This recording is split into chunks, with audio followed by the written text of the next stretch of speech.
and welcome back to Rex Programming's Introduction to Python. In this lesson, we're going to be talking a little bit about numbers and how they're used in Python. Go ahead and open Atom and create a new file called numbers.py. In this file, I've already written a little bit of code for comments to give you a little understanding of what we're going to be learning about.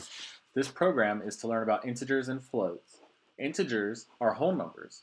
For example, 1, 23, 456, or 7,890. Floats are numbers with decimals, like 1.2 or 34.56 or 789.0. Even if it's 0.0, as long as you have written that decimal number, it's a float.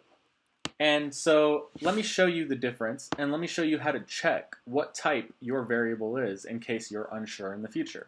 So let's go ahead and create a variable called students. The number of students in an imaginary class could be 10 students. And we are going to say that at the end of this class, we're going to give each of our students a candy bar that is going to be worth about $1.89 a piece. So, students, how do we know if it's an integer or a float? Well, Python comes with this print function, which is a built-in function that comes with Python, where you can print the value of something like students, and it'll print 10 because students is equal to 10. Well, there's another built-in standard Python function that's called type.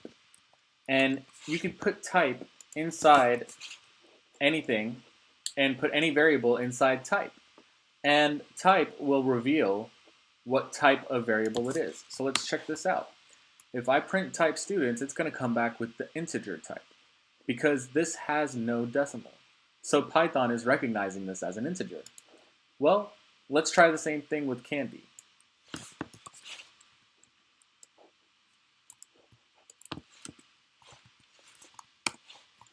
And candy comes back as a float. And that is because candy has a decimal point. And that is the difference between integers and floats. And now you should be able to use this type function to check what type of variable you have depending on what it's containing. That way you know what it is. All right.